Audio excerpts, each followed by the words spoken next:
much. Welcome back to Loose Women. Still lots to come this afternoon. Now, after the Cannes Film Festival changed its dress code, banning nudity this year, Kelly will be sharing her first-hand experiences of what it really goes on behind the red carpet. Can't wait for that. Plus, would you promise your children cash if they got good grades in their exams? We've got some very strong opinions on that one next. Now, competition time for you. Your chance to win £105,000. Very good, Colin. Very good. I think that was a 9 out of 10, definitely.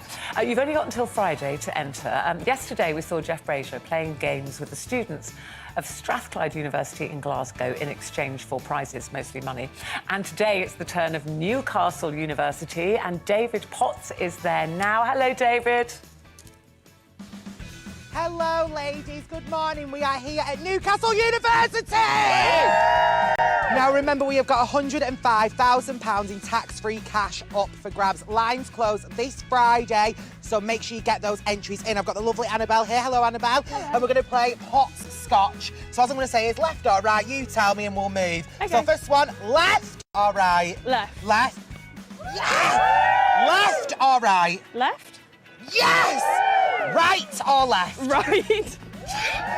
Left or right? Left. Oh, right or left? Right. Fantastic! She's won 50 quid! Well done, honey. Remember, guys, £105,000. Lies close on Friday. Here are all your details. Well done. For your chance to win, text WIN to 86060. Text costs £2 plus one standard network rate message. Go to the website, entries cost £2. Call 09068 786060. Calls cost £2 plus your network access charge. Or post your name and phone number to AD20 PO Box 7558 Derby DE10NQ. Entrance must be 18 or over. Lines close on Friday the 16th of May at 3 p.m. and we'll be calling the winner live during Good Morning Britain, Lorraine, This Morning or Loose Women after all entry routes have closed. Good luck!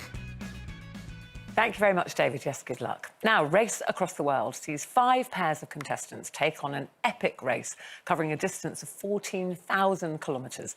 And they're hoping to reach the finish line before anyone else, our brothers, Brian and Melvin. So here is an exclusive look from tonight's episode.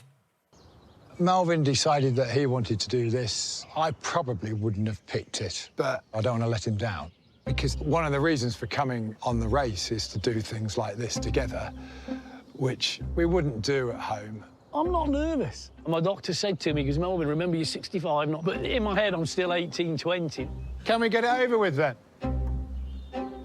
It's fine, this, bro. Couple of minutes apiece. And away! Wow. Please welcome brothers Brian and Melvin Mole.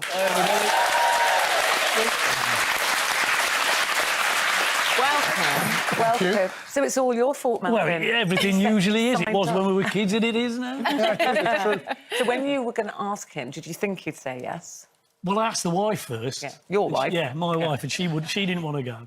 So then I thought I'd better ask Brian. Yeah, that's after having asked everybody else, wasn't it? And then I haven't got many friends. Is that because, did you watch it thinking, I reckon I could do that? I saw the first series. Yeah, in all seriousness, I saw the first series and I thought, I know I could do that. Yeah. And you know, when you get to a certain age, you think, can I still do these sort of things? Yeah. And so you never sit back, do you? You think, well, I can't do And it. a lot of people are telling you at a certain age that you can't. Which makes That's you go. very true. So how did you feel when he asked you? Did you say yes straight away, or did you have to think about it? I did. I said yes straight away, didn't I, Melv? It was one of those situations where we never thought it would actually, happen. We never thought we'd actually make it on Race Across the World. We never thought we'd do it. But Melv asked me, I said yes, and I thought, well, here we go. Here's an adventure, load of excitement, a lot of fun. And at that point, though you both obviously wanted to go for the adventure and excitement, were you thinking at that point about your relationship and what it might mean for your relationship to do it? I don't think at that point it came into it, did it? We seemed to grow into it, right? If that makes sense. Yeah. It was an opportunity, I think. We spent some time together, and it was probably the first time that we've spent that much time, isn't it, together since we were under 20. Wow. Oh, well under 20. So how often were you seeing each other before this? We would talk on the phone quite a lot. We'd text. We'd always been in touch, but never close contact. Seeing each other, yeah. So to have that time to have those conversations about your childhood and your parents, and was that quite cathartic and like a bit of an eye opener for you both? Yeah, because I didn't realise how Brian felt. I don't think he realised how I felt. 'Cause we weren't that really a close family. But you were close brothers, but not necessarily Yeah, close we've always been close as brothers, Yeah. and we always spoke to each other, didn't we? Because it was very poignant, that clip. Yeah, we saw You were it. sent to boarding school, and Melvin, nobody told you that they were sending Brian to boarding school. But that was normal to us, Ruth. You know, our upbringing was normal, and it wasn't until we grew up that we kind of realised, well, it probably isn't. So how old were you when you were separated? When you went to boarding school? I went to a private school first as a junior school, so that was about 8 or 9, and then I think it's 9 or 10. I was going to say they sent me away to boarding school, but that's what happened. how you feel. Yeah. So they sent me away. Did they ever explain why? Like you were going and you weren't going? No, that's something that we've got ideas, but we've got no idea really. But you both had different ideas as to why. Is it right that you felt they were sending him away because they didn't want you to influence him? That's how I thought. And I still felt that to this day, or till a few weeks ago. You know, you think, well, I didn't know that at all. No. So it was, Well, we've never spoken about it. And you felt you were sent away because it wasn't... well, I don't know. Maybe I wasn't wanted. So that's probably it. It's so hard. But also, the other thing which I thought was very poignant is that I think we've got the photograph. You took a photograph together very early on in the series. We did. And I think one of, or the other, you said, gosh, that's our first photograph. Have we got that photograph? Yeah. That's There. the one. Yes. Yeah. In 20 years, you said. Over 20 years. Probably 30 years. Wow. It's so different, isn't it, the world then and now? Because now most children would say to their parents, oh, but why? Or just... But you're right, in those days you just kind of did what you were told. You got on with it. You do certain things and you go along with what you're told to do because that's what you're expected. But be honest now, was he a bad influence?